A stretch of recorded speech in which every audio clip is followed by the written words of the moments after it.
DJ पर नाचे छे भैया के साली कमर में ओढ़नी लपेट के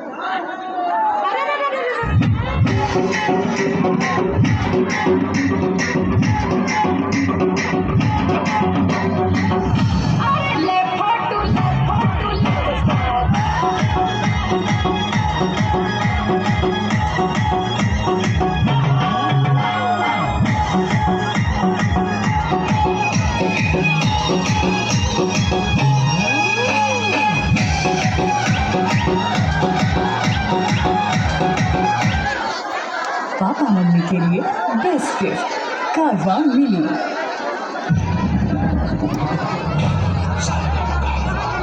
सुनिए 2.0 पर।